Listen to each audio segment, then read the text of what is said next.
Hey YouTube, Mike here. I got a good video for you today. Today we're going to be going over several brokerages, pros and cons, and we're going to see which one I'm going to transfer my Robinhood portfolio over into. So if you stay around to the end of the video, you're going to find out which brokerage I picked to continue my investing journey. So stay tuned, let's get it going.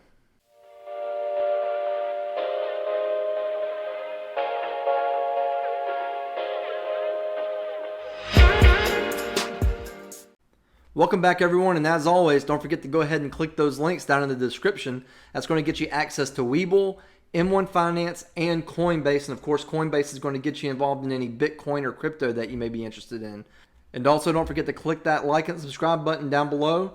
Helps us out with the algorithm and be able to continue to put out more and more content regarding dividend investing. So without any further ado, let's get into these brokerages and see which one I picked.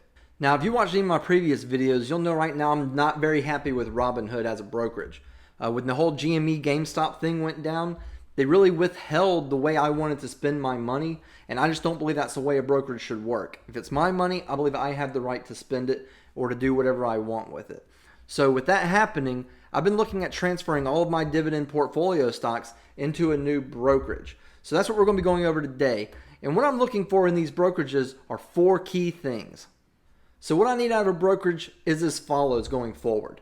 I need to make sure there's zero commission on trades. I need to make sure that there's a dividend reinvestment plan. I want to make sure that I can do fractional shares since I'm a small investor.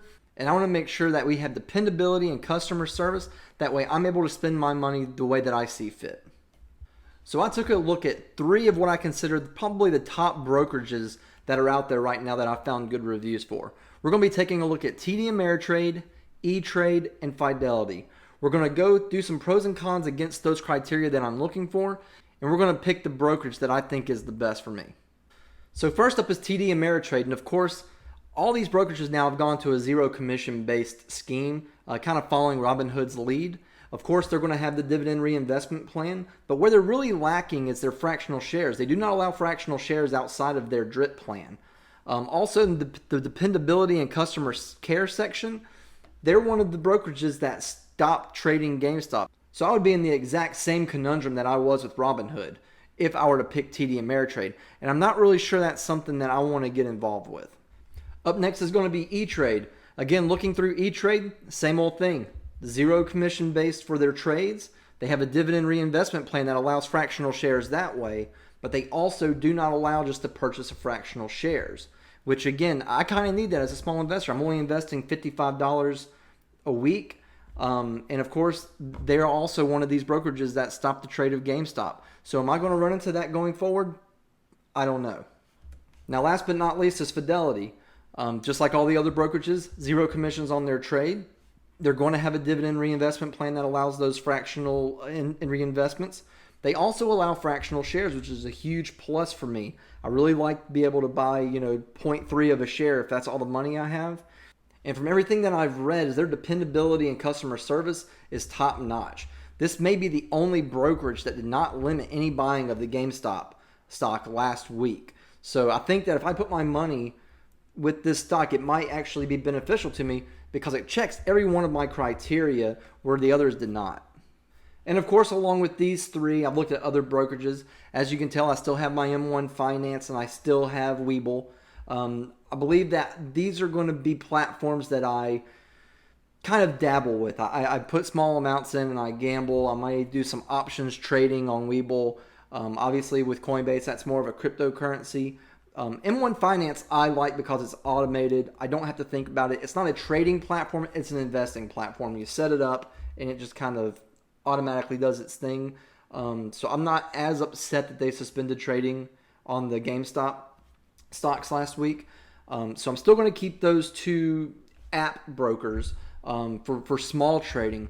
But when it comes to my main portfolio, my main dividend portfolio, this is where my bread is buttered and what I'm trying to grow as fast as I can, reinvesting dividends as I go to create that massive snowball. That way I can hopefully retire before I'm 55. And right now, the only thing that really checks all those boxes, as you saw, is Fidelity. Looking through these brokerages and doing a ton of research online, looking through all the reviews, Fidelity is the one name that basically came up every single time. And with me, that dependability and the fractional shares are really high on my wish list. And with Fidelity, I already have a 401k with them. So I am familiar with the company itself, and I know that their customer service is out of this world because I've dealt with them for years now. So I like the fact that I can create my own investment portfolio along with my 401k that goes along there. I can kind of keep everything nice and bundled, and I think going forward, this is where I'm going to take my dividend portfolio.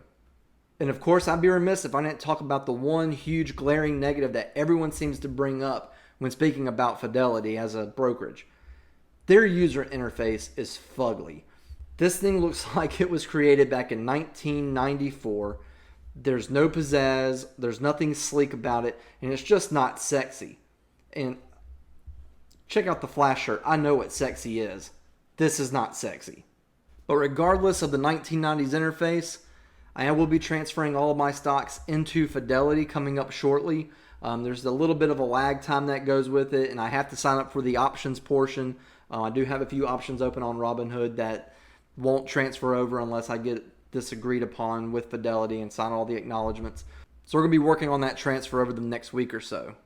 And there you have it, everybody. That's what my portfolio is doing right now.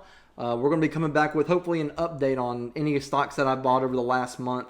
We haven't really done a full portfolio review in a while, so be looking out for that video here soon.